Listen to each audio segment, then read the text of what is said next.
Hi guys, this is Tony. Gonna try my first New York strip here on the Big Green Egg this evening. The wife's out of town, home by myself, and I thought, what the heck, I'm gonna be a guinea pig and try this myself. So what you're looking at there is about 1.5 inch thick ribeye that's right out of the meat department at Kroger. And I've rubbed it down with Mark Cardinale's Cluck and Squeal, the Big Bull Browning seasoning and barbecue rub. I've never tried that before either, so looking forward to seeing how that does. I was fortunate enough to meet Mark last weekend when I picked up my Big Green Egg at the Cincinnati Egg Fest. So he looks like he knows what he's talking about, so I bought all 3 different rubs that he tried, and I've used the chicken, and it's awesome. So hopefully the bold browning is just as good. All I did was rub it down with some olive oil, then put the rub all around it, and I'm going to let it sit out as I go fire up the Big Green Egg. Stay tuned.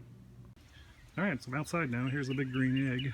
I've put the charcoal in a few minutes ago. I've done a kind of a mix of new charcoal with old, kind of putting the new in the middle, and then stuck a few fire starters down in there, so I'm going to light that up. Hopefully get that started without too much difficulty. There's one. Let me get the other.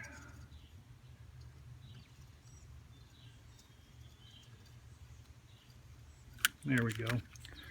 Now I need to open up this front vent all the way at 100%, and I need to leave that open for about 10 minutes. I just noticed I have my ceramic lid still on there, taking that off. I'm going to put that there, and then we're going to let that fire up for a good 10 minutes till it gets going. I also put a piece of apple wood in there to try with this steak. I just had that left over in a bag, and we'll see how that does.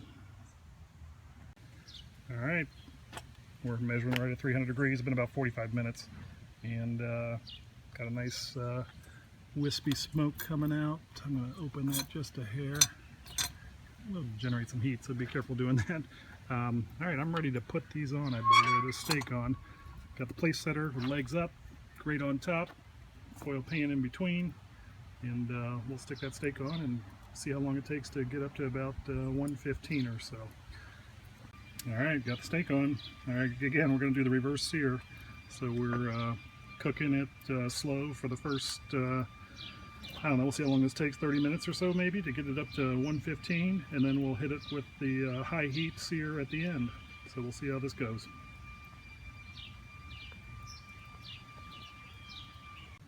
Alright, it's been about 16-17 minutes. The grill's holding, or the egg's holding right at 300, and the meat is at 98, no, just hit 100, so moving up pretty good. I'm going to let it go, like I said before, to 115, and then we'll pull it off, get the grill ready for high heat, and we'll go from there. Sit tight. Alright, the alarm just went off. It's been exactly 22 minutes, and we are now registering 116. So I'm going to pull the steak, set it up for a high heat, and I'll be back to you. Alright, just got the plate setter off the Big Green Egg and pulled the steak, and I'm going to let it rest here now. You can see even as I've been letting it sit here on the table outdoors here, it's already climbed to 121, 122 in that range. So we're going to just let it sit until I can get the egg up to about 500 and some odd degrees. Right now I'm sitting at, yeah, with the bottom vent wide open and the top vent open. I'm now climbing, so I'm up to 385, almost 400. So we'll see how long this takes to get to 550 or so, and then we'll do the quick sear. Alright, it's been about 5 minutes, almost 7 minutes or so, I guess. Look at the watch here.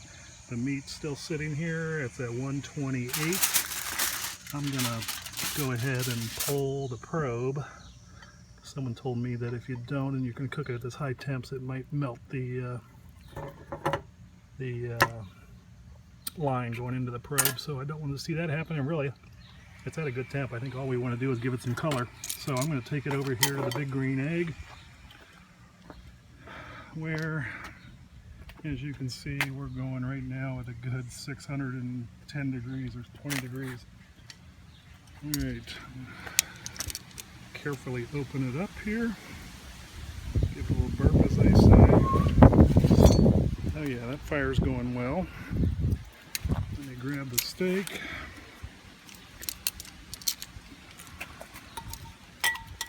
We're just going to stick it on there about 30 seconds each side. Just let it go. Alright, that's been about 25 seconds. I'm going to give it a 45-degree turn to get some grill marks going here. And let this go another, I'll give it 20-25 seconds here. Some good flames popping up at the top.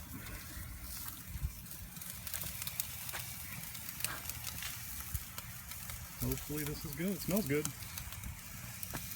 Alright, that's been about 25 seconds, so I'm going to flip it over, see what we get. Oh yeah. Got the nice cross-hatching going on. Again, I'm going to give this about 20-25 seconds. I'll let that fire come up and kiss it, just giving it some color, I guess. Never done this before, it's kind of fun. I think the whole purpose of the reverse searing is to allow you to start at a lower temperature and then crank that grill up to the high. As opposed to going the other way, I think it'd be very difficult to probably dial it down. And we'll turn this, there we go, just a 45-degree turn. We'll let this go here another 20-25 seconds.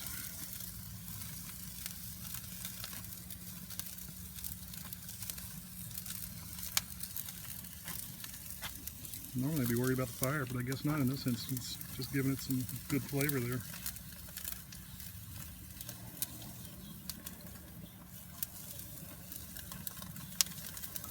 Alright, hopefully that's good. I may just turn it on its side to get the fat. Oh yeah, won't do this too long.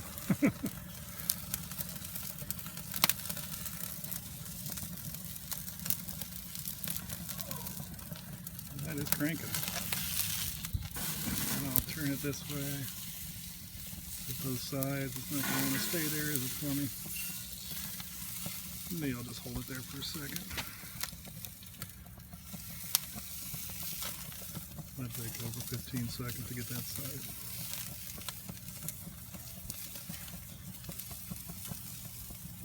I'm impressed so far. I'll let you know how it tastes here in a little bit, but that should just about do it. I'm going to put it on a plate, let it rest here 5-10 minutes, and then we'll see how we did. But I will say that does look good. Alright, it's been about 6 or 7 minutes. I've got my handy dandy Taylor probe here. I'm going to just check the temperature, just curious now that it's rested. See how we're looking inside there. Yeah, well, hopefully you can see this, but yeah, there it goes.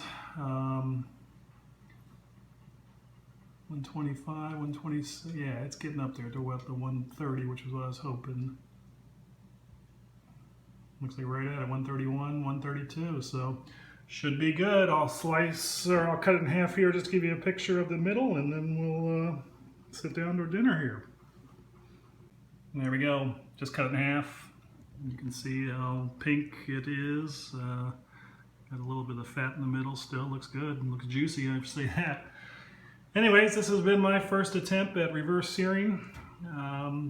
Hopefully it's a success, it looks like it will be, and we'll go from there. Alright, just finished dinner. It was good. I mean, it was probably one of the most juiciest steaks I've had, I don't know, I can't say forever, but it was really, really juicy. Only critique, it was a little heavy on the smoke, and maybe that was the piece of apple wood I had in there, or maybe I put it on a little quick. I think next time I will probably forget the wood and let's just see what the lump charcoal does. But anyways, successful cook for sure. Looking forward to doing it again, perfecting it, but certainly nothing to complain about. All right, I got two friends here that are trying to help me. Jakey, one of those steak, can you go down? Go down. Jake, go down. Down. Good boy. One for Jake. Lily, piece of you. Good girl, you're good down. Yeah. Good. Okay, guys, what do you think? Was that good? Do we like the steak on the big green egg? I think so.